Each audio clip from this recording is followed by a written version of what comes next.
بسم اللہ الرحمن الرحیم۔ محترم ناظرین، السلام علیکم ورحمۃ اللہ وبرکاتہ۔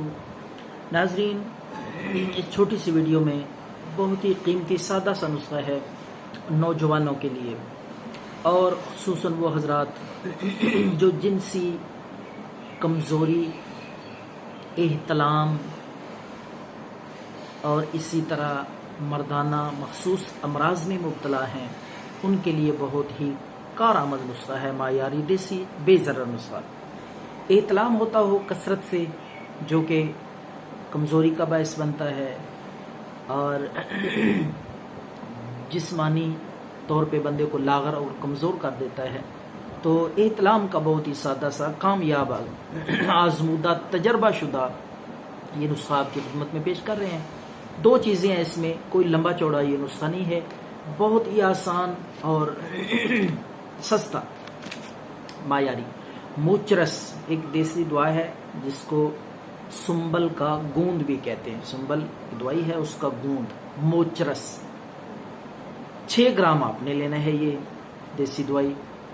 اور دوسری چیز ہے وہ ہے سفوف مصری۔ دو چیزیں ہو گئیں۔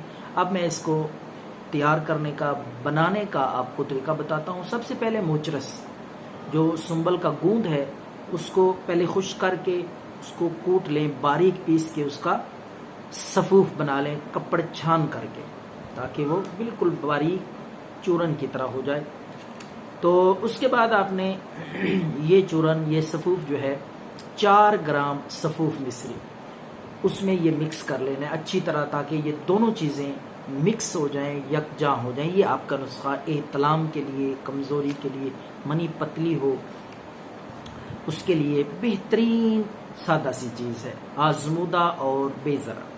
تو آپ نے یہ چورن جو ہے، یہ سفوف جو ہے، یہ گائے کے دودھ کے ساتھ کوشش کریں۔ گائے کا دودھ بہت نفیس ہوتا ہے اور افادیت کے اعتبار سے بھی دوسرے دودھ سے بہت زیادہ مفید ہوتا ہے۔ اگر نہ ملے، بعض لوگ پھر کمنٹ کرتے ہیں، پوچھتے ہیں، سوال کرتے ہیں، جی اگر گائے کا دودھ نہ ملے تو اس صورت میں آپ پھر جو بھی دودھ آسانی سے آپ کو مہیا ہو، مل جائے، بھینس کا، بکری کا، تو وہ بھی آپ استعمال کر سکتے ہیں، لیکن ترجیح جو ہے وہ گائے کے دودھ کو دینی چاہیے۔ اگر آسانی سے مل جائے تو وہ ضرور استعمال کریں۔ اس کے ساتھ یہ آپ آدھا چمچ صبح اور آدھا چمچ رات کو، بہترین احتلام کی دوائی ہے، ضرور ٹرائی کریں۔ دعاؤں میں یاد رکھیں۔ اللہ حافظ۔